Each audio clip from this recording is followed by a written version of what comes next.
सबको नमस्कार।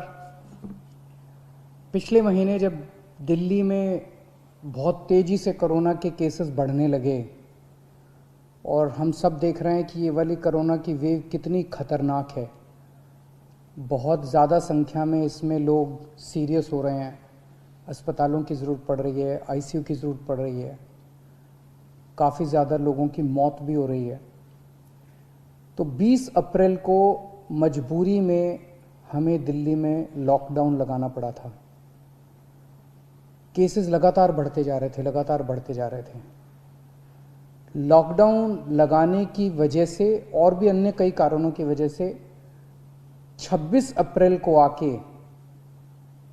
35% positivity rate बढ़ गया था। 35% बहुत ज़्यादा होता है, मतलब 100 लोगों का अगर हम टेस्ट करते थे तो 35 लोग उसमें पॉजिटिव निकलते थे। 26 अप्रैल के बाद से चूँकि लॉकडाउन लगाया था, एक तरह से थोड़ी सी चेन टूटनी चालू हुई थी इसकी कोरोना की। 26 अप्रैल के बाद से धीरे धीरे केसेस कम होने चालू हुए और अब पिछले 1-2 दिन के अंदर 23%, 35% से 23% पॉजिटिविटी रेशियो आ गया है। तो केसेस कम होने चालू हुए हैं दिल्ली के अंदर। इसमें आप सब लोगों का बहुत ज़्यादा सहयोग रहा। दिल्ली के लोगों ने जम के सहयोग किया। आप लोगों ने लॉकडाउन का पूरी तरह से पालन किया और ये हम सब लोगों की, अपने परिवार की ज़िंदगी और उनके स्वास्थ्य की बात है। हम किसी पे, कोई भी किसी पे एहसान नहीं करा, हम सब के अपने लोगों के स्वास्थ्य की और ज़िंदगी की बात है। इस लॉकडाउन के पीरियड को हमने संसाधन, हेल्थ इंफ्रास्ट्रक्चर को और मजबूत करने के लिए इस्तेमाल किया। कई जगह नए ऑक्सीजन बेड्स तैयार किए गए। सबसे बड़ी दिक्कत दिल्ली में ऑक्सीजन की आई है।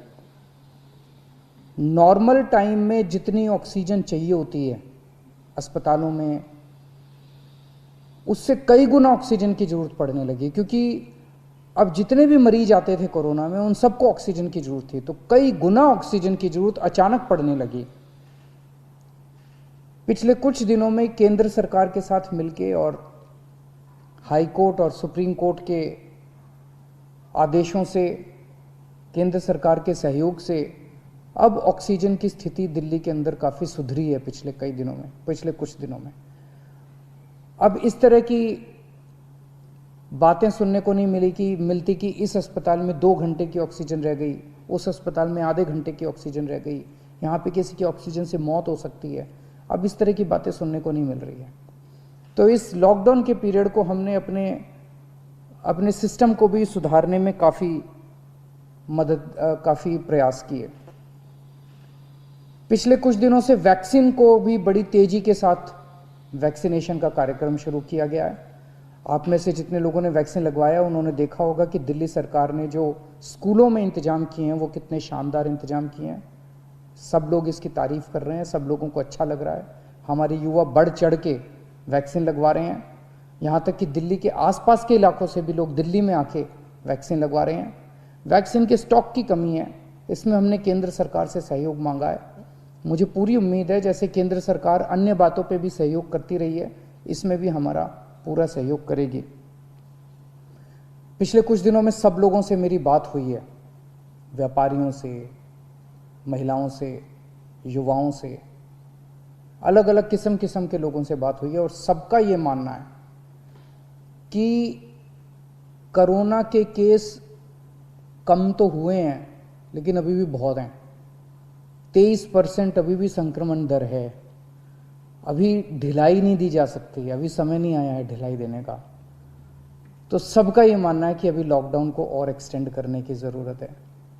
अभी और इस कड़ाई को अभी थोड़े दिन और बरकरार रखने की ज़रूरत है, नहीं तो अभी जो हमने हासिल किया वो भी ख़त्म हो जाएगा।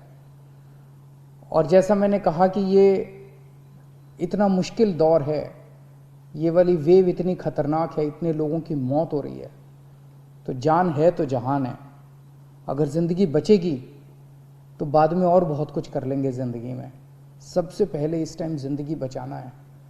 तो इसीलिए सरकार ने आप सब लोगों के फीडबैक के आधार पे, आप सब लोगों की इसके आधार पे मजबूरीवश अभी 1 हफ्ते का लॉकडाउन और बढ़ाया जा रहा है। कल सुबह 5 बजे ये लॉकडाउन ख़त्म होना था, लेकिन अब ये अगले सोमवार को 5 बजे तक के, सुबह 5 बजे तक के लिए बढ़ाया जा रहा है और इस बार थोड़ा सा और सख्त किया जा रहा है। कल से दिल्ली के अंदर मेट्रो भी चलना बंद हो जाएंगी। हमारी कोशिश है कि जितना ज़्यादा इसको लॉकडाउन को सख्त किया जाएगा उतना तेज़ी से हम सब लोग कोरोना पे काबू पा पाएंगे। मेरी आप सबसे निवेदन है, जिस तरह से अभी तक आप लोगों ने सरकार का साथ दिया, जिस तरह से अभी तक आप लोगों ने पूरा लॉकडाउन का पालन किया, इसी तरह से आने वाले समय में भी आप सब लोग लॉकडाउन का पालन करेंगे। नमस्कार।